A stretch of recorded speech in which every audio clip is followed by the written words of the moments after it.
Sequels. Everywhere you look, sequels. If there's money to be made, you know they're going to throw a sequel on it. Sometimes it's not even a question of if it's going to get a sequel. They seemingly just become the livelihood of movies. The number one movie in 2024 at this point is going to be Inside Out 2, an animated sequel to a movie that came out 9 years ago. Tim Burton saw that and said, "Hold my laudanum."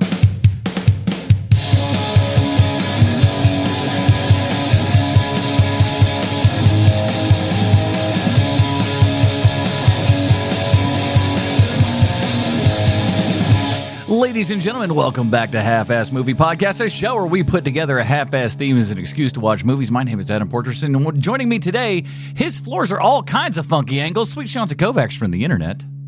It's showtime. And if you say his name 3 times, he comes back to the podcast this week. Bruce Leslie, Bruce Leslie, Bruce Leslie. Hamburger helper. It helps your hamburger. Helper makes a great meal. And let me tell you, we have been simmering it for the past 15 minutes and letting it get all thick and everything, just like that hamburger helper. Good for you, everybody, because we are back. September is rolling on, and we are on our Michael Keaton series. Last week, we talked about the original 1988 Beetlejuice, and now we are set for the 36-year sequel that you all said was coming for, 36 years at this point, I think? 35. To be honest with you, I didn't think it was going to happen, but we've made it to this point in the year of our Lord 2024, and somehow we've got this movie. We got the band back together, no less. And so this week we're going to be talking Beetlejuice Beetlejuice, directed by one Tim Burton. And the biggest questions, of course, is going to be, was it worth the wait? Michael Keaton, is this guy any good in it? These questions and more. It's called a tease, boys. That's professionalism. You're welcome. Finally. Yeah, about time we put some of that into the show at some point. You figure 10 years in, we finally throw in a dash of the old professionalism. But yeah, real quick, before we get into stuff, because Bruce, you were out last week and everything, revisit us with your quick little Beetlejuice review and everything of the original so people know where you sit with that one. You know, I love the original. It's one of those movies that I've watched a bunch. I think I liked it better after a few years went by and it wasn't as obnoxiously quoted and that kind of thing. Fair. But I've never gone more than probably 3-4 years at a time without seeing this. So there was no surprises for me. You know, I knew beat for beat everything that happened, but I will tell you, every single time I watch it, no matter how many times I see it, I'm always shocked at how thin Alec Baldwin is when he first shows up on screen. Isn't he though? Yeah, so Alec Baldwin, I'm always shocked at the way he looks when he shows up on screen. And then when I remind myself that this predated Batman, I'm just amazed that Tim Burton knew that Michael Keaton could pull this off, because I don't know. I mean, he had good performances, but I don't know if he had anything that showed he could do this. But then again, my memory's not always the best either. But anyway, that's my thoughts. After rewatching it, holds up. And I was curious what you guys were going to say about Jeffrey Jones last week. You know, fun times. But I will say this, though, with some of that, with the Batman stuff and everything, I didn't mention it during the show, but like you figure they would have been pointing in Alec Baldwin all day long to play Batman, no? Yeah. Especially as like, he seems like the natural choice. You worked with him. He's right there. I feel like he declined. I think before Val Kilmer, he may have gotten the offer. I think him and William both. I don't know. I don't know all the. Someone needs. Maybe there is one out there. If somebody knows one, let me know about it. But there needs to be a good, 89 Batman documentary and stuff. Yeah, we need good rumor mill from back in the old days. Back then, the rumor mill was just whatever the kid next door told me. So if he told me that they wanted the Baldwin brothers, I'm like, hey, he's in 7th grade. He probably knows what he's talking about. He's one of them old kids. He's smart. But yeah, we're going to get into all that and see what happens with this sequel here and everything. But before we do that, we want to say a giant thank you to the people who support the show over at patreon.com/HMP. Those people get pre-show, post-show, Dinger Zone. Dinger Zone this week, we've got our top 5 long-awaited sequels that, we think should get made at some point. Maybe, possibly, but probably will never happen. Sometimes for a good reason, though. But we do that for a good 45 minutes over there at the Dinger Zone. So if you like this show and you want a lot more of this content and stuff, and we got the Sweet Sean's Love spaceships coming up, it's going to be a big old deal. Head on over to patreon.com. I know I was busy. My weekend's been insane. We did get a Patreon member. I will mention you next week. I am so sorry, but we will get back to you, I promise, and we'll get you a little fancy name and all that kind of good stuff. But we thank him and everyone else that goes over to patreon.com/HMP. Join up at any level. If it's $1, it's $1. That's a rounding error. You never notice that that's gone from your bank account. Check us out, patreon.com/HMP. Get yourself some more stuff. We really appreciate it. Love you all. Smooches. Or just give us an iTunes review. That's always a good thing over there. Or I think Spotify still has the review system over there. Throw a little couple stars that way. Or email us at halfasspod@gmail.com. We'd love to hear from you. Let's get into it, boys. Here's the IMDb plotline for Beetlejuice. As we all know, IMDb 100% correct in everything they say and or do. After a family tragedy, 3 generations of the Dietz family return to home to Winter River. Still haunted by Beetlejuice, Lydia's life is turned upside down while her teenage daughter Astrid accidentally opens the portal to the afterlife. This is a screenplay by Alfred Goth and Miles Miller, who their screenwriting team who wrote Showtime, Shanghai Nights, Spider-Man 2, Herbie Fully Loaded, I Am Number 4, Smallville, Into the Badlands, and of course Wednesday.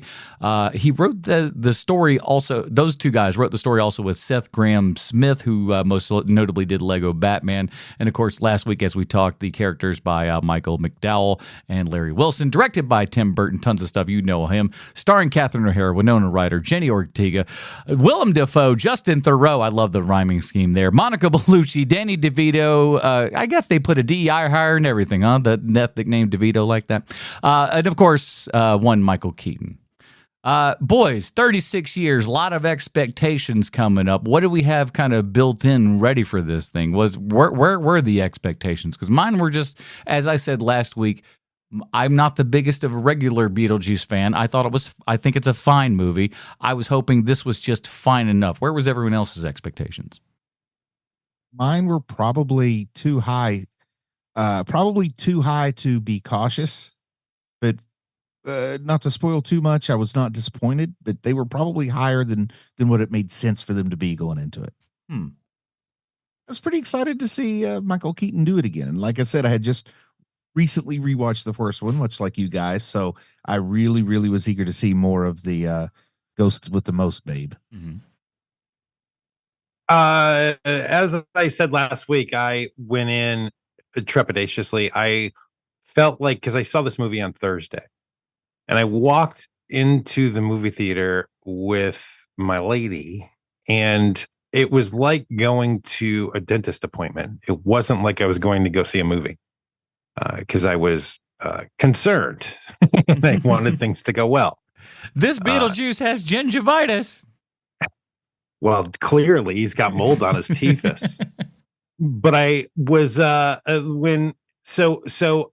when I got to the movie theater and sat down, I was like, okay, here we go. And then the movie rolled. And that was, so just bottom, just the little trepidation. I think that was probably, at best, that was my thing. But I was just like, I don't really know how much this is. But overall, I'm going to go ahead and just put it out in the car. I was surprised at how decent I thought this movie was. And for somebody that kind of like really poo-pooed the first bit and everything, I was like, oh, this is... Now, I got a lot of questions and stuff, and we'll kind of go over all that kind of good stuff. But overall, tip of the hat early, not the worst thing, this movie. I agree. How do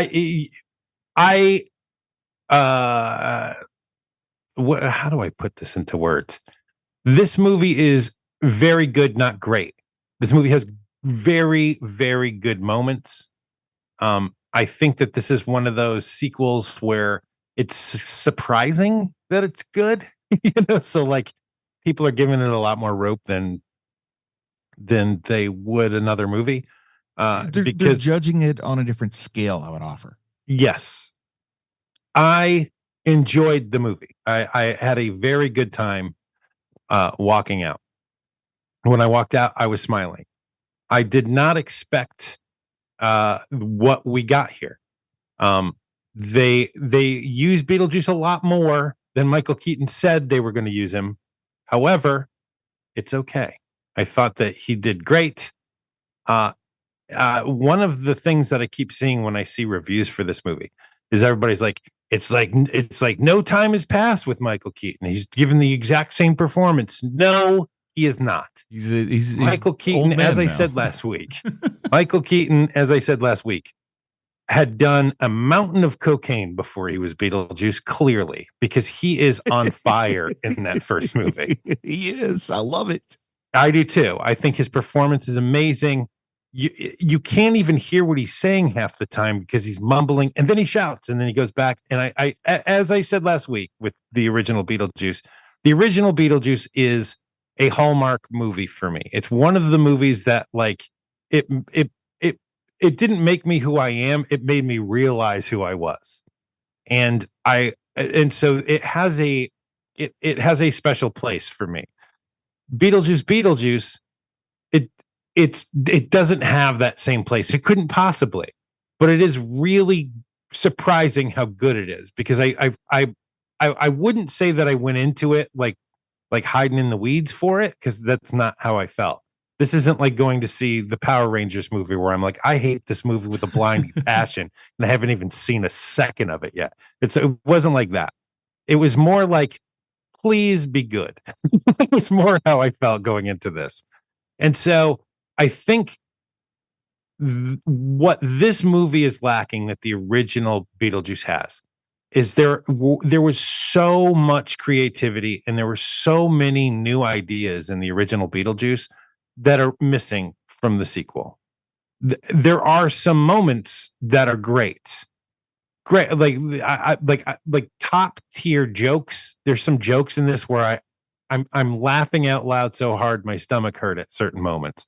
But the movie on a whole, it's not the same, because you can't feel the creative sparks coming off of it like you can with the original Beetlejuice. Now that's not what I was expecting. It is not that kind of movie. This is a sequel to a movie that was one of the most creative movies ever made. That's impossible. That's like trying to make a sequel to Pulp Fiction. Like, don't ever do that. Why would you ever try to put that in the dinger zone? Why would you ever try to? That's a very bad idea. This is more like, let's see these characters, and we do. And I was pleasantly surprised. This movie surprised me. I do like it. So a couple of things I was thinking about, some of it as you were talking there, and then some of it as I was watching the film yesterday. But the original Beetlejuice is a kind of movie that we all love. I think I'm not speaking out of line to say we all love movies from the 80s that were sort of family friendly. Like, they're not really family friendly, but our parents were checked out enough that they looked family friendly. Everybody in the third grade saw Beetlejuice. It wasn't like something you had to wait till high school. And sometimes we weren't all uptight about stuff. And it's got a whorehouse in it. It's got all kinds of pervy stuff. They even call the guy a pervert.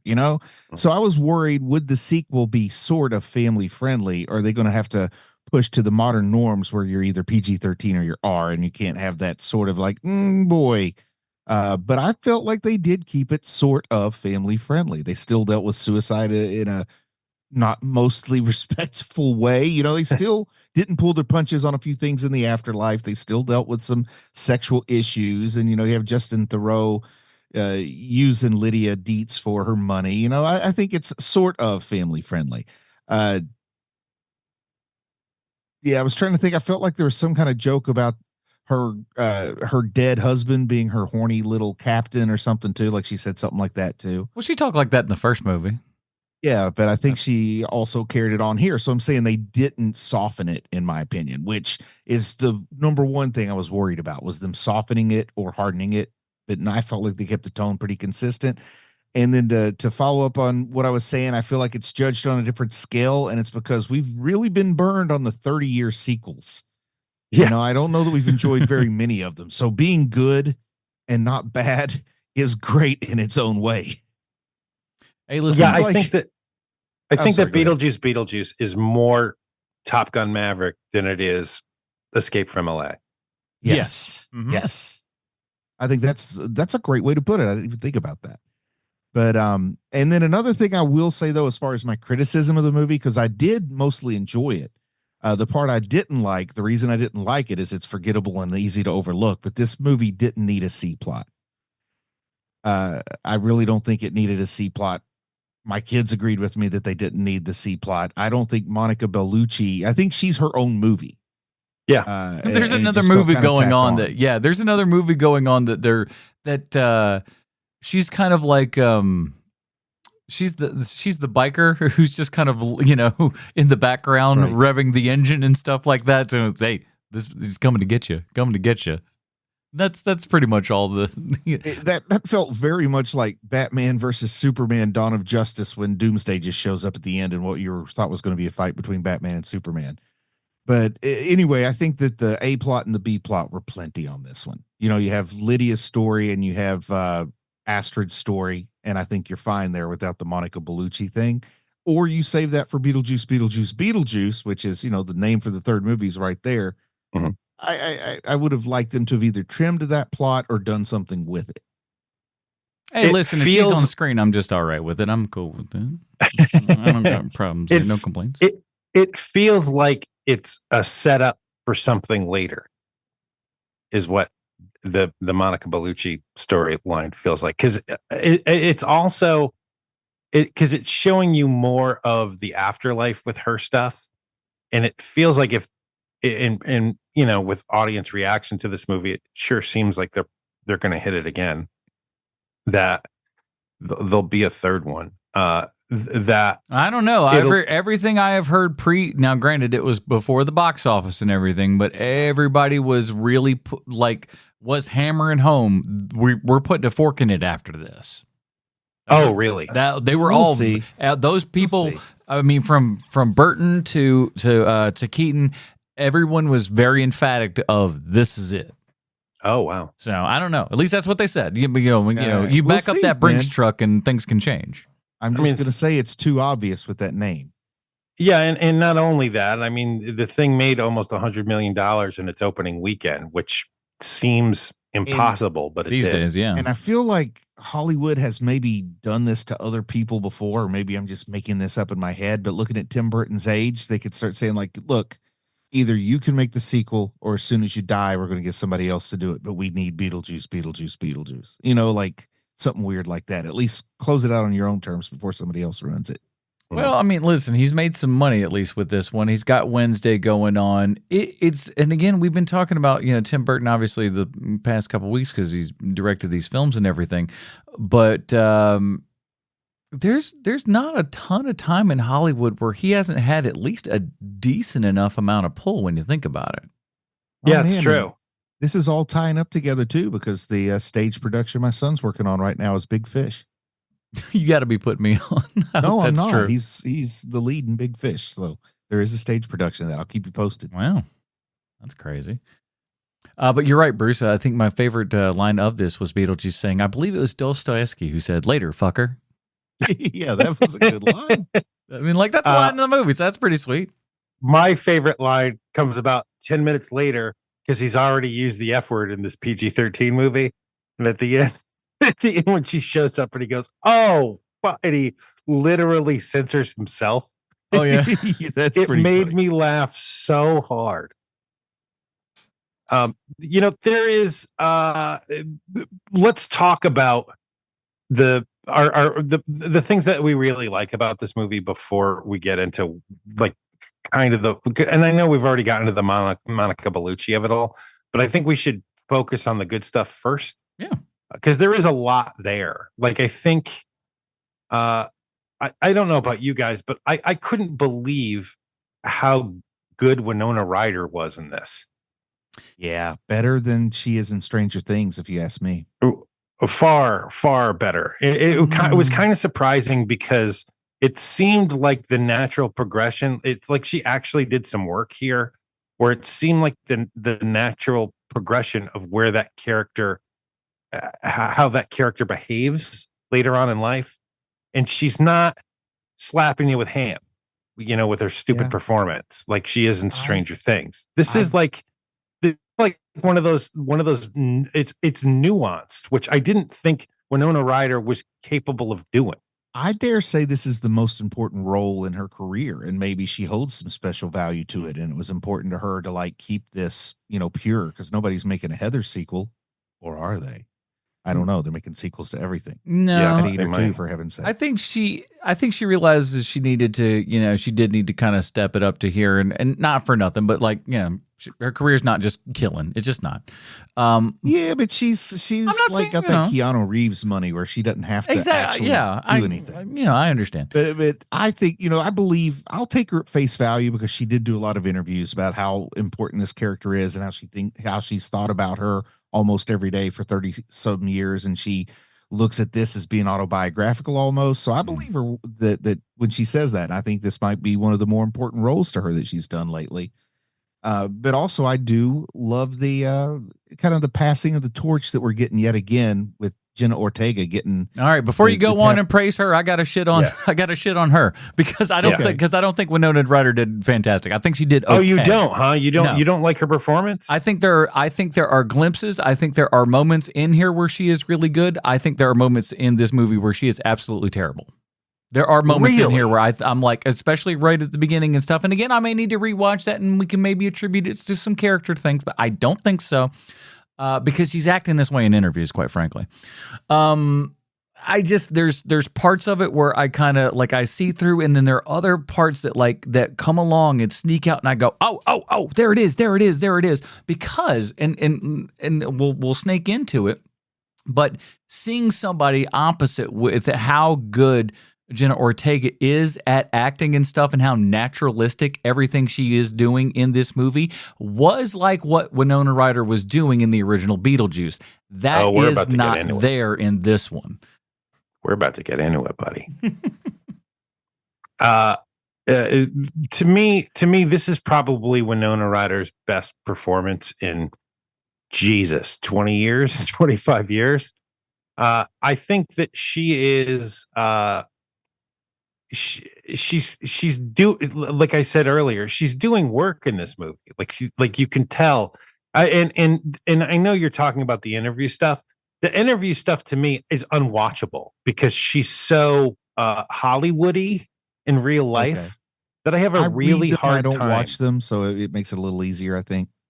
I have a really hard time watching interviews with her because I know that she didn't grow up in Hollywood. Her parents on purpose left her outside of Hollywood, but she's got that same like Disney Channel kid being interviewed cadence to her voice when she's talking in interviews that makes me insane. And she doesn't have it in the movie. Yeah. So I think that when it comes to this role in particular, in this movie in particular, I think that she's doing something she's never really done before. Like, think of just how bad she is in like something like what's it called? Mr. Deeds? Mr. Deeds Goes to Town. Yeah. What's it called? Mr. Deeds Goes to Town. I think Mr. Deeds. Yeah. She is a train wreck in that movie, how bad she is. And I know she's not given a lot. I mean, it's an Adam Sandler movie, for God's sake, but like she's awful in it also. And it just feels like that actress isn't the same actress that's in this movie. Not for nothing. And again, these are well documented things. Wasn't that her kind of crazy time though, where she was stealing shit and just kind of going cuckoo bananas? I think that might have been. I don't know. I thought that was a little earlier. Maybe it's just after. It's just after. Yeah, because it's why it worked putting her in that Adam Sandler movie, because it was like. It was kind of like, well, she's a little nuts, so yeah, she might be with Adam Sandler. I feel like Girl Interrupted was also like addressing like because she's obviously stealing because of mental health issues. She does not have financial issues, so putting on Girl Interrupted was her making a mental health movie, which I think was the last time she gave me a good performance. Yeah, no, I agree with that. You're not wrong. You're not wrong. That is it. But still hasn't stopped working, dude. 70 things on IMDb, man. She's a known. I mean, when you're a known, you can do whatever you want. I mean, Jesus, the little Asian guy who comes out of the trunk in Kim Jong, yeah. Hangover. I mean, he's still working, that guy. And she's in the sweet spot of both 80s and 90s nostalgia. Yeah. You know, so Yeah. she's going to have a long stretch of being able to make those cameos, And she's still relatively young, and she still looks great. So she's gonna work forever. Yeah, she hadn't killed herself to high hell over there with a whole bunch of, junk and everything. So yeah. I wish she'd stop trying to dress like a teenager and just dress like an adult woman. But other than that, because she, I get it. It's maybe for the show or whatever with the big thick, it's like, come on now. It seems sad. That's not. I do like the idea that Lydia still has the exact same misshapen bangs she had as a child, despite the fact she's now a millionaire. She can't get a decent haircut. So let's talk a little bit about the style of the movie and everything, because obviously 36 years have gone by here, so we've seen an evolution in Tim Burton's style and everything here. And while this does feel like Beetlejuice in many, many ways and everything, looks like it for sure, it does have a bit of a modern tension twinge to it that perhaps one might not have thought could have been in this movie. I think, to me, one of the biggest differences is how many exterior shots we get here, because everything's on stage for the first movie in my memory. I mean, you do have just a little bit of them driving and talking to the real estate agent, but I feel like almost everything else happens on, inside shots, probably on a sound stage. This feels so much more open. Yeah, we're going different places, and there's because we have a whole another set that a character can't leave. The shots feel longer to me, They're not claustrophobic. Like, they feel kind of claustrophobic to me in the first one, which is a nice effect. Here, it's like they're going for almost the opposite. Very few shots feel claustrophobic in this one. For me, the big change in Burton specifically is that he doesn't overdo the CG landscapes like he seems to in every other movie he's made in the last 10 years. Yeah. Where the town is an actual town. Like, he's shooting on practical, like a practical street. There was a location. There's a location manager on this movie. And so I think one of the neat add-ins in this movie is just seeing how strange the Dietz house actually is in relation to the rest of the town, because when you're on that neighborhood street and you look up and you see the weirdo Dietz house on the hill, it's a great shot, and it really reminds you of although it's normal for Beetlejuice, it's not normal to anyone else in this town. And it's cool. Can you guys tell me if I'm remembering something that you remember, or if this is like a false memory I've implanted in my head? But I remember from maybe 15 years ago, I feel like I saw it in a magazine. So it was a time when I would still actually pay money for a physical magazine to get movie news. But I feel like I saw a picture of pre-production for a Beetlejuice sequel where they showed the Beetlejuice house draped in black. And I know this thing's been in pre-production for 30 years, basically. And I wonder if that's like an element that stuck around through all the revisions. And maybe that's why we have that tacked on C plot, is because it's been through so many revisions. The closest they ever came was about 2 years after the original Beetlejuice. They had the script. They were in pre-production for Beetlejuice Goes Hawaiian. I've read that script. Everybody, thank your deity that they didn't make that movie, because it is awful. That script is so bad. They completely misunderstand who Beetlejuice is and what made that movie fun. And they just were trying to make it basically like the cartoon, quite honestly. They wanted to make it more like the cartoon where Beetlejuice and Lydia are kind of friends, and he's fun and funny and like a cool guy to hang out with. It's just wretched. Wretched. I will mention, since you mentioned it there, and I said I was going to do it last week, and I did. I watched the 3 little Beetlejuice bits that they've got on the special features when you buy Beetlejuice. The animated cartoon? No, the animated cartoon. Yes. I will say this, and I can't believe somebody hasn't done it, and maybe it's just Tim Burton need to start, cracking some skulls over there or something. That show needs to be remastered, because you see all just the interlacing and everything, and you're just like, man, if they would have actually scanned this, it might look halfway decent. I liked it more than I remembered liking it the first time that I kind of rewatched again, and I thought I might have been huffing paint or something like that. Man, it got a couple of seasons. better than It was that. a fun show. I watched it, even though I was too old to be watching it. Yeah, and like the jokes are a little bit old, they're a little outdated. It's clearly done by guys that have been in the animation business for 30 years and are kind of recycling a lot of the same kind of shtick and stuff. And it's like a little bit of that going on and stuff. But like the ideas and the visual aspect of it and everything, I can't knock it, man. It's a great job. And when you throw in, Elfman's score and Burton's a producer and consultant and stuff on it, so I got no problems. How do you guys like the way they solved the conundrum that's presented by Jeffrey Jones and their desire to use the original cast? Boy, oh boy, I did again because I knew nothing going in, and I was like, at first you think this is going to be just this great little easy throwaway angle here that we can kind of just be like, oh, by the way, he's gone, so sorry, and then we go over to, and no, it's a central plot to the entire thing. It's great. And It's the great. worst part, the best part is it works. Yeah, and it feels totally kind of ballsy to me in some way. Like Yeah. I don't know exactly how. It's like you're daring both people who love and hate Jeffrey Jones to come at you. It's true. And one of the things that's so wonderful about that whole plot line is little clay animation Jeffrey Jones is so cute. Oh, It's such yeah. a cute animation. And it just makes you go, you know what? I could deal with more of this. I could see more of this. It's amazing. It's amazing that the character is in the movie for as long as the character's in the movie for. It's an astounding long time. Definitely, Mr. Dietz is in the movie far longer than Beetlejuice is in the original movie. Yes. Mhm. It's so good. I love it that it's even like a happy reunion at the end with Catherine O'Hara. She's not even concerned about his lack of a head. He makes friends with the surfer who had his bottom half bit off. I love everything about it. And because you just name checked her, we got to get to her. So Catherine O'Hara, is she the funniest person in the world? I'll say she's the world's funniest Nepo baby. Who is she a Nepo baby of? Her mother's Maureen O'Hara. Oh, wow. I didn't Like realize from all that. the John Wayne movies. Yeah, I know who you mean. Oh, wow. I didn't realize that. And John Candy's mom. She's in that too, right? She's in John Candy's mom. She's John Candy's mom in Only the Lonely. I haven't seen that one. I think I that's like her. that idea. I think that's her. Anyway, I did not realize that she was her kid.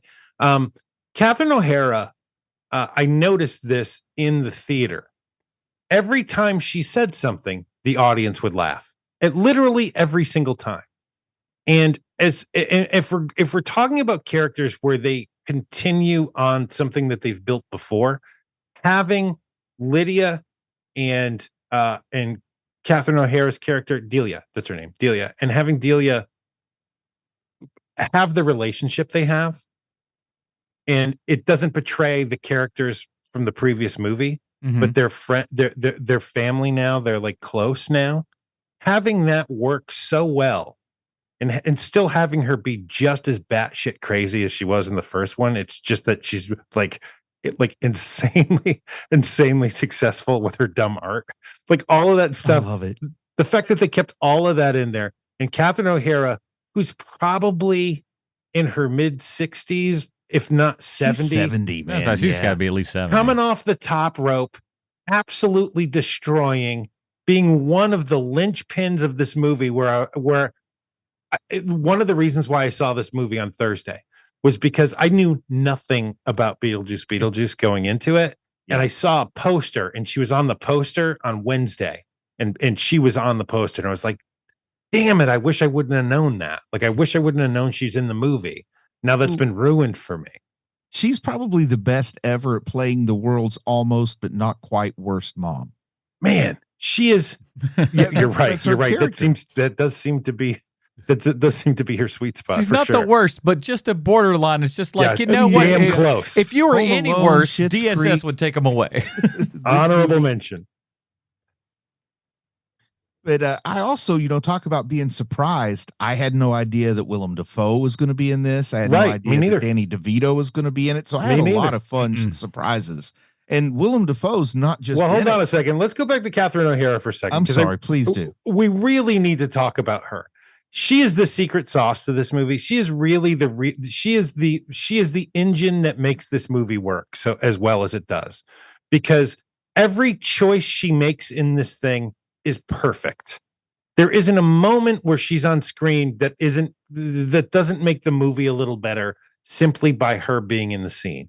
I think that even when it comes to something as dumb as she wants to do like an art installation of her screaming for her husband's funeral, like yes. just stuff like that, where like that is a great idea. That is a weird idea. That is an old 30 years ago Tim Burton idea. But it's right in line with what we would know this character to do. This artsy fartsy, weirdo who's trying to process her grief in whatever way that she knows, but the way that she knows isn't just like, going on a cruise or getting some mental health or something, like whatever it is. Hers is, I need to have some sort of wild, crazy, outlandish, arty bullcrap thing that goes on to express see if we can start a rumor, how I if we feel. can start a celebrity rumor here from scratch. All right. I say we start the rumor that all of her character traits are based on Helena Bonham Carter. Listen, don't bring her into this. You're going to get somebody sued over here. The Tim Burton camp is very much on it. Don't be saying nothing.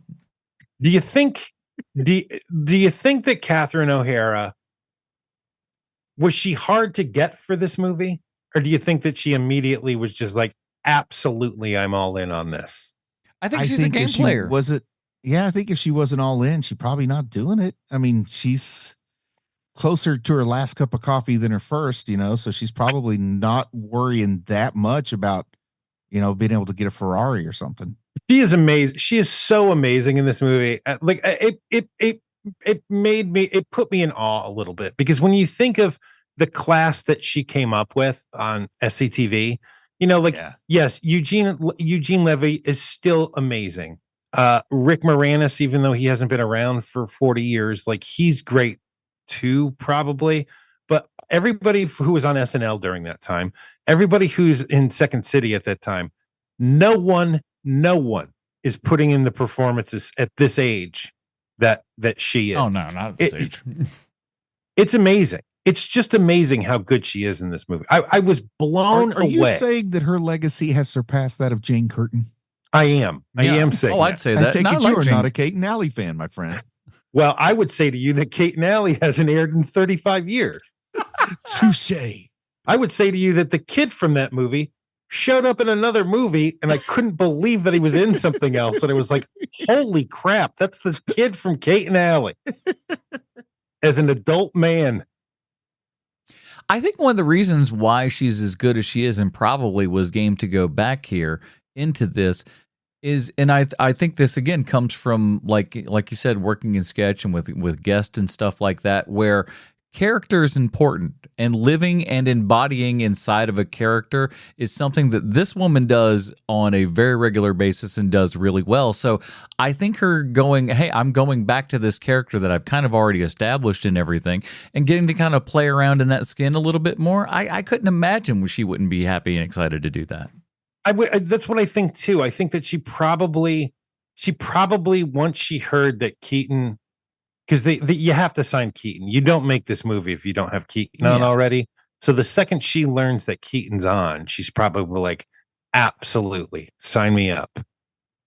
And I bet she's eager to work with Burton again too. I think some people would enjoy him. But I was just sitting there thinking that what they should have done in Hillbilly Elegy is, instead of Glenn Close, they should have cast Catherine O'Hara as the grandmother. Well, it would have been, she would have been far goofier though. Yeah. You're Close right. was good. Close right. was so good though in that movie. She was. That's probably why I was being facetious and all. To get back to something you were saying earlier, though, to say something negative about the movie, Jenna Ortega, I get the appeal. I get that she's a cute girl. I get that she has that standoffishness that makes her seem prickly. Like, I get all of those things. I don't dig her. I don't think she's great. I think that she's constantly playing the exact same person in everything she's been in.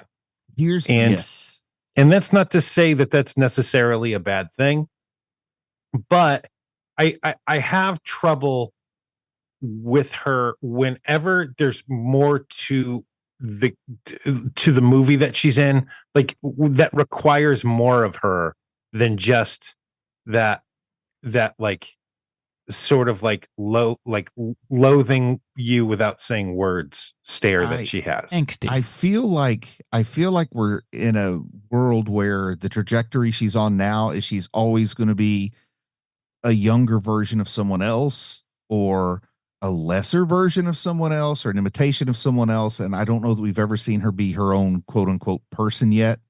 And maybe she will mature into that, and maybe she won't. She does have something that's probably part blessing and part curse when it comes to being cast.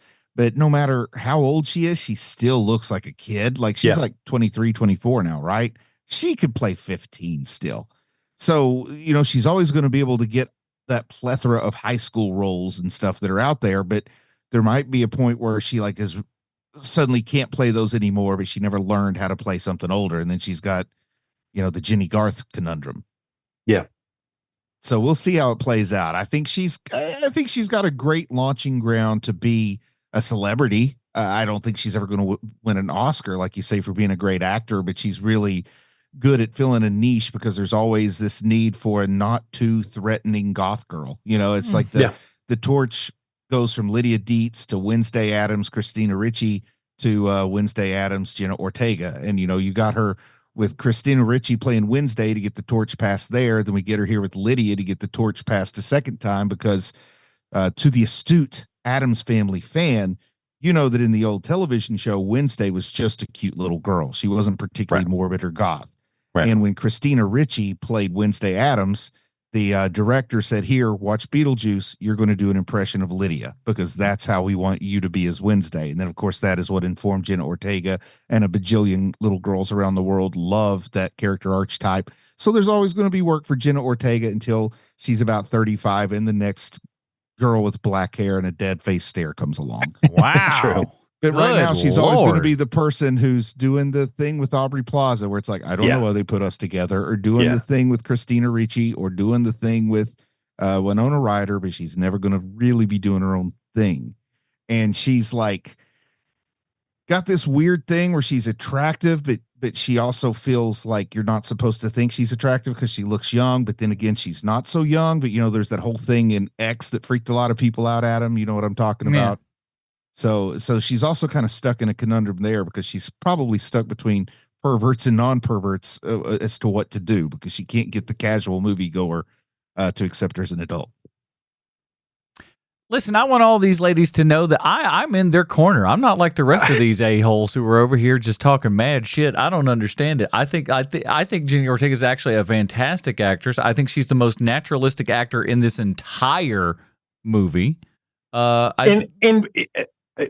A naturalistic actor in Beetlejuice. Yeah, which is weird, and I know, but it's the only thing that kind of helps actually keep this thing a little bit grounded and it gives it some sense of reality. And against characters that are as wild and crazy as Lydia and Delia are, you need something that goes a little bit more and is not as insane. You are right about that. You do need somebody a little more grounded, because we had two fairly grounded characters in the first movie that are now gone. Yeah. And did you like how we just thank you for smoking our bullshit way out of that one? They're just like, we found a loophole. Shut up. I mean, you're not getting those two back for that role. You're just not. And also, I mean, the beauty of that first movie is the only normal characters were the ghosts. Right. And nobody even I won't say nobody. I'm sure some people have noticed that, but as a person who's talked to thousands of people about how they love Beetlejuice, nobody ever points out that the conceit of it is that the ghosts are the normal people and it's the humans that are the weirdos. Right. And you know, they even pointed out by hiring a bioexorcist and the shoes on the other foot, but it seems like a lot of people miss that because it's just such a darn fun and funny movie. You don't need to talk about themes when you talk about it, but that's kind of missing here. A little bit. And it also, you know, Jenna Ortega, however you feel about her, she ain't Gina Davis. Like, she's never going to be Gina Davis. Gina Davis is so awesome. Listen, you put two Jenny Ortegas on top of each other, they'll be as tall as a Gina Davis. And you put them in a Gina, and you put them in a Gina Davis trench coat, maybe. Yeah, at least it'll be right height. But you know, for me, the thing that really showcases that Jenna Ortega isn't great with roles that are multifaceted is that when the twist happens in this movie, and it is terrific. I don't know about you guys, but like I figured it out like maybe like 30 seconds before they dropped what was happening. I did not understand what was like. I didn't get where that plot line was going until I got it. Yeah. And I got it just before you learned. And I turned to Lindsay and I was like, oh my God, he's dead. And then when you learn that, oh, he's not only dead, he's also really the bad guy of the movie. Like when you learn both of those things, it is such a great plot device in this movie that because I don't know about you guys, but I thought they were just setting up the wedding with Justin Theroux, and then Beetlejuice was going to show up, and his bride and his ex-wife was going to show up, like all of that stuff. Yeah, I thought all of that was going to happen. I did not see that real great twister happening. And so when it shows up and they nail it, they just nail it, and you're like, holy crap! Imagine if there is an actress in the Jenna Ortega part, the Astrid part, who you immediately feel for, and you feel the danger for, that Jenna Ortega is not capable of pulling off. Oh man, I disagree a little bit there because there's something beyond the performance. I mean, like her general aura, to borrow a term from anime, you feel like you must protect her. So I did feel like you know, because even though she's an adult, she looks like a child. So you have those paternal. She's a petite little person. Yeah, so I feel like just by her physical stature, I did feel the danger that she had, but it wasn't because of the subtleties of her performance, which, much like any other high school kid, they don't realize that they're in trouble when they really are, but they think they really are when they're not. All right, well, let's talk about real subtlety in the character of Wolf Jackson by Willem Dafoe.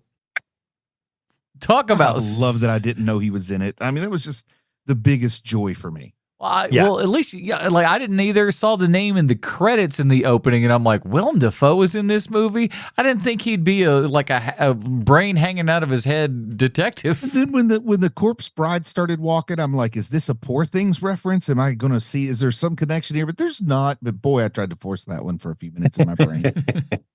I really like Willem Dafoe in this movie, although they're right on the edge of making him like Tommy Lee Jones from The Fugitive. They come so close to that edge. Almost says the line, for Christ's sakes, you know. I know. And it made me, for a second, just a brief second, I was like, oh, they're going to Tommy Lee Jones on this. They're going to Tommy Lee Jones. But with like the half of the head hanging out there and everything, the lighting that they've got on him, his costuming and stuff, it's indicative. Well, not only that, but he's also, I mean, hamming it. He's also just great. He's on flat cocaine. He's not even a real detective. I know. Like, I love the TV Hollywood detective. bent. Yeah, I love the Hollywood like inside baseball bend to it. That he's an actor who played a detective, and that's who they decide is most qualified in the afterlife to be. So good. So let great, him go with it. I like his secretary there and everything, who's just always just happy. Oh, can we talk about that too? Is the lighting in this movie is amazing. It really kind of blew me away because I did not think that Tim Burton had that gear anymore, and I know that he really leans on his cinematographers for that. Yeah, but he just let his cinematographer go ham, which is great because he kind of needed to make it look as, for lack of a better term, Beetlejuicy as it did originally, because he just doesn't have that gear in himself anymore. And so the fact that he got a really good one, I can't pronounce the guy's name, but he is the guy who shot the Death on the Nile and Oh, it's such a beautiful movie, whether you like the story or not. right. And like man, he's done a lot of trash though. He did Good-looking Meg 2, The Trench.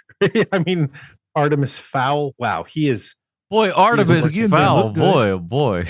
he has worked on some bad movies that happen to look great because he worked on them. I was going to say he's not writing the things. No, I know. And it's kind of, like I like that they're using a lot of they're using a lot of the Tales from the Crypt lighting in this movie. I think that adds to it so much, especially when you're in Beetlejuice's office.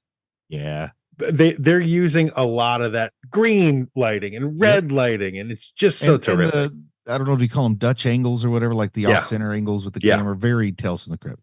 Yeah, it's pretty great, and it just adds to the Beetlejuice-ness of the movie, and I think that there's way more to recommend about this movie than there is to damn it, which is why I think I like it as much as I do. I didn't expect it. It's funny. It's still weird as hell. Michael Keaton is just so goddamn amazing in this movie. Man, he's great in this movie. Yes, he is. Oh, like I was kind of surprised with that. I mean, he's not a disgusting sex pervert like he is in the first one. I mean, he is really, really like damn near on the line in that movie. He's in the first one. He's over the line in that first one. That's why we loved him. But in the second one, I think because he's older and the actor himself is like not so cool coming from a damn near 80-year-old man. What is he, 70 something? Yeah, versus the late 30s, early 40s version of Michael Keaton, like he kind of got that part. Even the franchise owners have had to address that in the stage show. I've seen the stage show. I didn't see the one in Denver, but I did see the stage show. And he even says a part like, look, we got to be clear. This wedding's all just for legal purposes. I do not expect to do any, with who. Like he has to come right up and make that clear. I see.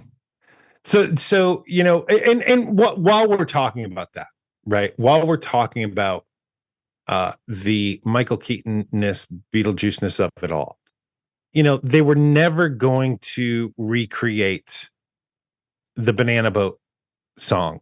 Oh, that was my next topic. I love it. You're transitioning inside my mind, Sean. You better be worried. From the first movie, right? Like they know that. They know going into it, listen, we can't use some other Harry Belafonte music and just do the same thing, a la your Blues Brothers 2000, where instead of using Think, which was a lesser known Aretha Franklin song, we're just going to use Respect because that's a bigger Aretha Franklin song. They understand that is not the way to go with this movie. So when they're telling the story of Beetlejuice with his wife, and Adam, I don't know if you remember this, but even last week I said to you, I do not want to know what he looked like when he was a human. I don't want to know anything about him when he was a human being.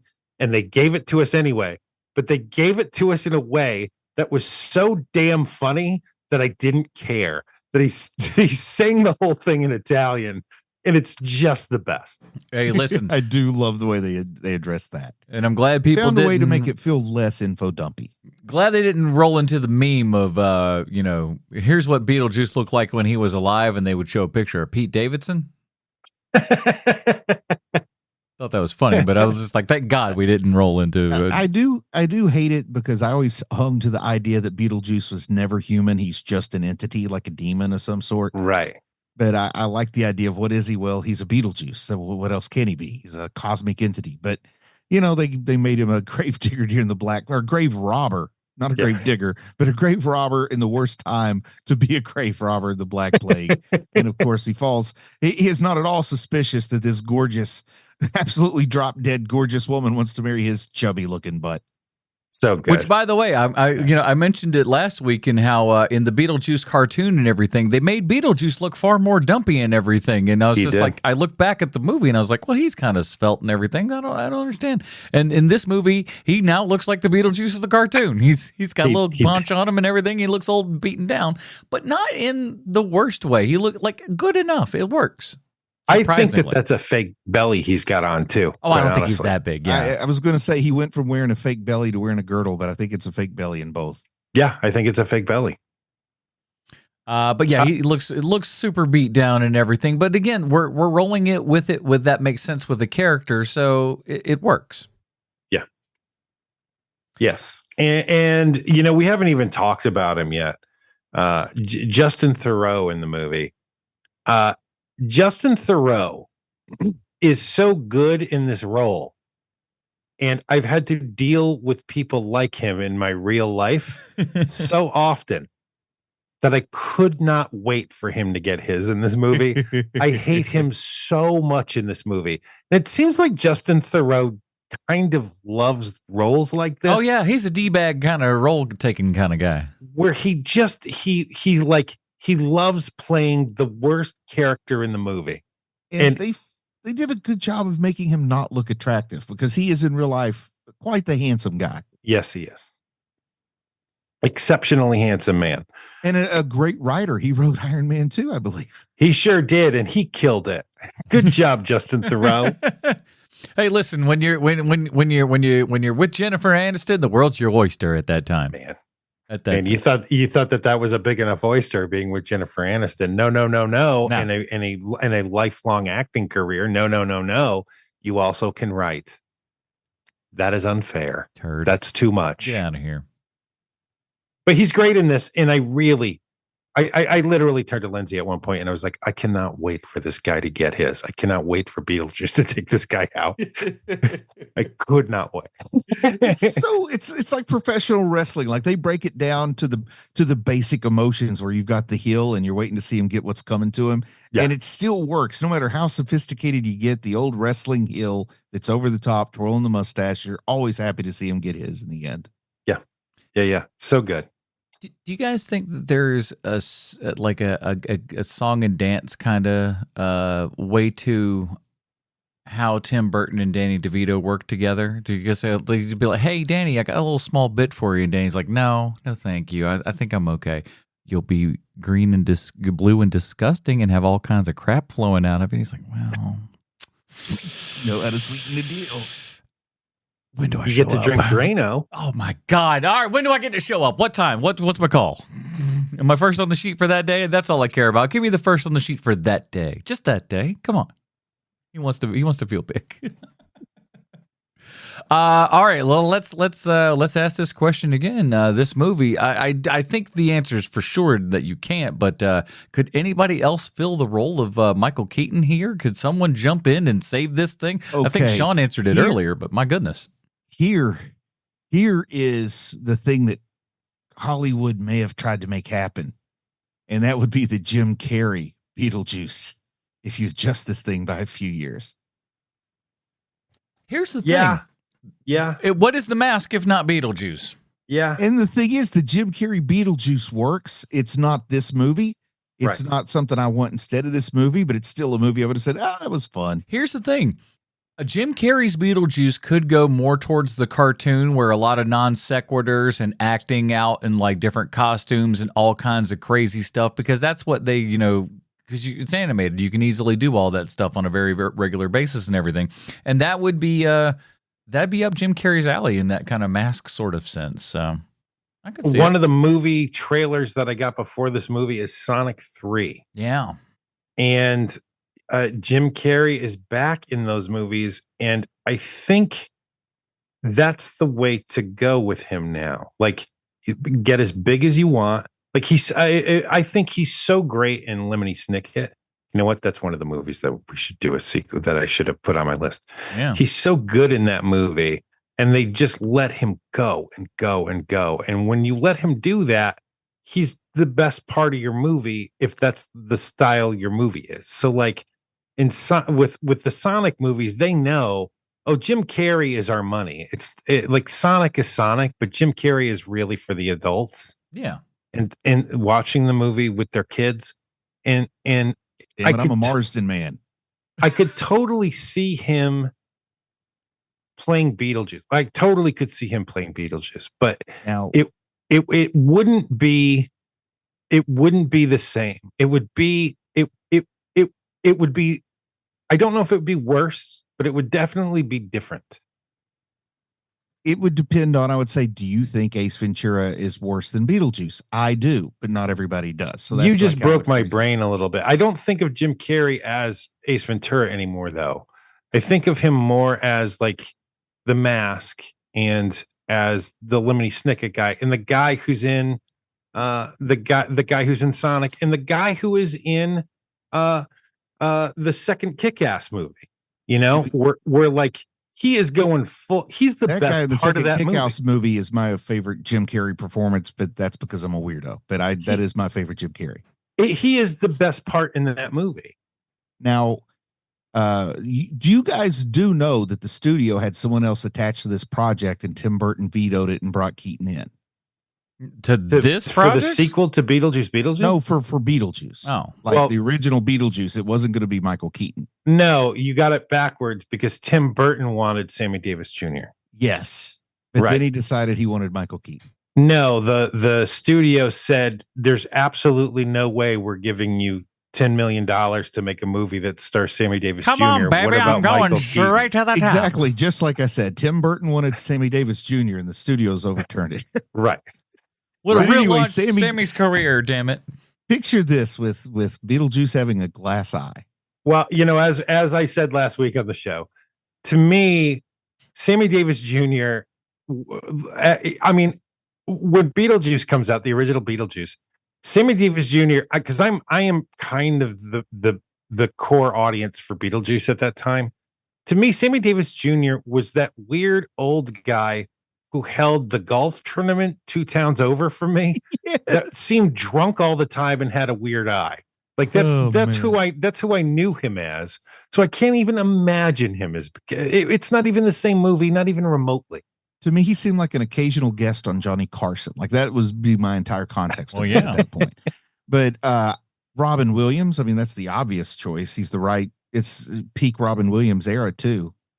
He's the manic performer. Yeah. You guys know my stance on Robin Williams. I don't want to speak ill of the dead. Hey, listen, all he could do is he could steal half of Michael Keaton's act to be fine. I think he would have given us a very Genie from Aladdin version. Yes. Yes. And again, that's very Michael much Keaton to perform it first, and then he would do Beetlejuice. I was surprised, and again, I remember it being much different, but rewatching and stuff, the Beetlejuice in the cartoon is pretty much doing Keaton for the most part.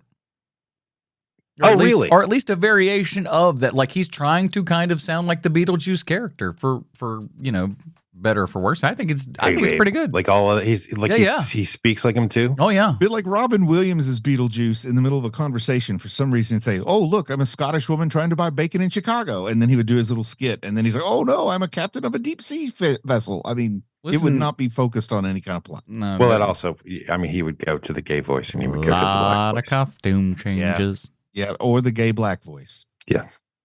Never lost with that. All right, I don't know what you've heard, but movies only come in 2 forms: art or fart. Bruce, Beetlejuice, art or fart for you, sir? Well, definitely not a fart. So, I guess it's pop art. It's pulp art. It's common art. It's not high art, but it's art. It's not fart. All right. I had a good time. A little slight art there. Sean? For me, it is also art. But it's not capital A art, to follow along Bruce's thinking. It's good, not great. You know what this movie's going to do? This movie is going to do very well, right? Especially because the part that we're not thinking about is that Halloween is in 2 months, like a month and a half. Yeah. And this movie is going to track very well just because they put it out when they put it out. Yeah. And that first week was really the big tester. And since it's already almost made $100 million, this movie is going to make a ton of money. So what's going to end up happening is that there is a generation of people who brought their kids to see Beetlejuice, who might have already seen Beetlejuice and just don't remember it, but their parents want to see it, so they take their kids to go see it. So they're watching this movie. They're going to be watching.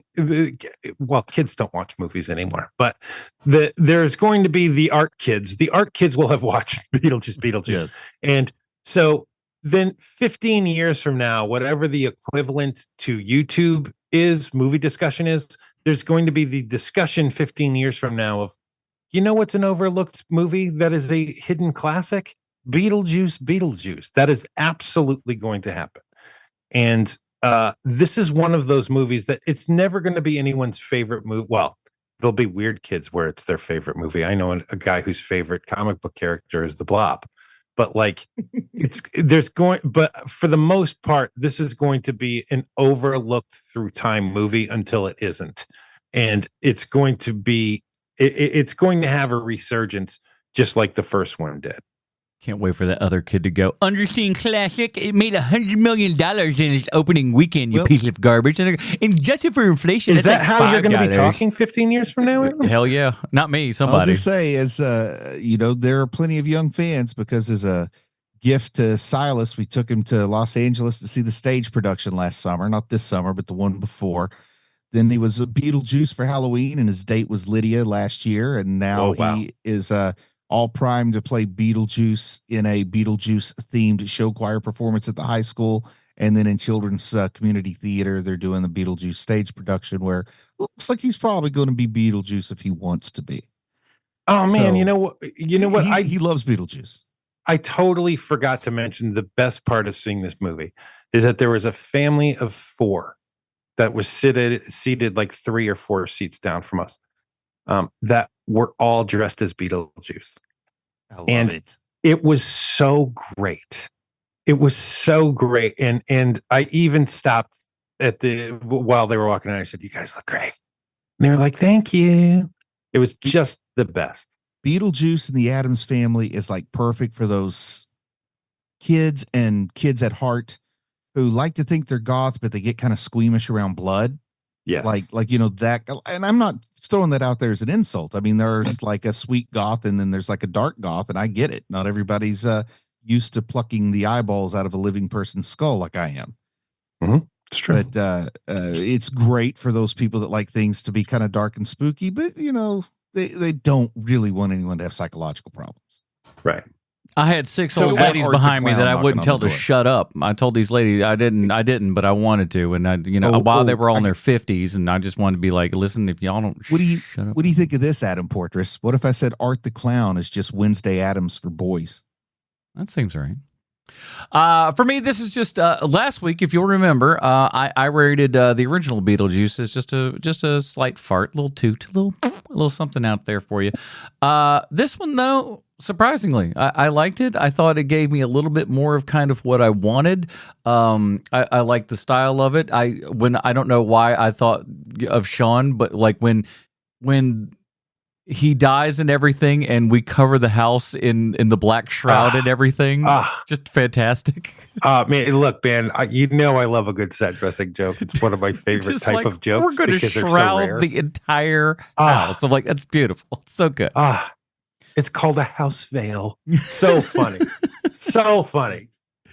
And this felt like Tim Burton kind of pushing on all his buttons and everything.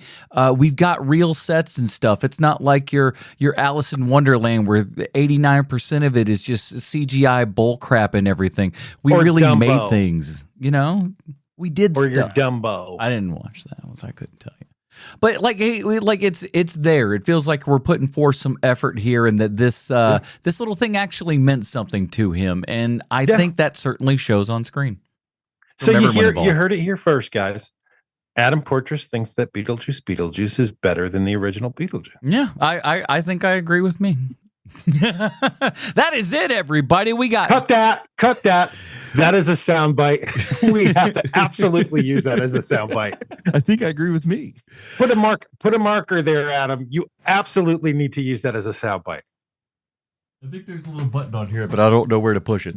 That's it, everybody. We got 2 of our Michael Keaton weeks out over here, but I'll tell you what, we got a couple more of them left on this month here. We'll talk about that in just a second. Sean, where can other people find stuff that we do on the internet? You know, we have got a new Patreon show coming out so soon. I know you've heard about it forever. It is so soon. The wait, I don't want to say is worth it, but I do sweat and beat myself up in order to make a what I feel is an okay show. And that is called Chauncey Likes Spaceships. It's coming out very, very soon. And also this week, I started a YouTube channel, which is about my new hobby that has nothing to do with what we do on this show or any other nonsense. It is my hobby where I love e-scooters now. That is this is so cool. My new hobby, and I occasionally take my GoPro with me when I go, and I. You want to tease the town streets that people may be seeing, or you want to keep it a secret? Well, Vancouver is the first 2, and the third one, which premieres Saturday, is Atlanta on the Michelle Obama Trail. I can't wait till we get to the point where he's putting his tour stops in. I want it to be like Forrest Gump, where everywhere you go, you got like this weird group of followers. You know, I don't think that's ever going to happen with this channel because it's just so chill, and it's something to have on in the background, and like you just hear the ambient noises of me being on the scooter, and I edit out whenever Lindsay or I curse at each other. I was about to say all the cursing's taken out, unfortunately. That's no good. But you can tell there's a couple moments in there when you're like, whenever you see like an abrupt, like 5-second skip, you know something really messed up. I'm kidding, of course. Well, a lot of it also because, you know, we're in like one of the most beautiful parts of the world at certain points is just me living life. And so like we get off the scooters for a while, we're conversing and stuff. And so I shut off the camera or edit that part out. Like I took the smoke break out of the film. All right, fine. I don't smoke on the scooter. I've got a GoPro that I think only got 2 shots in my werewolf movie with. I need to put it to good use, man. Maybe you'll inspire me. Go hiking or something. I can't believe how user friendly that camera is. Like it is the easiest piece of technology I've ever had to use.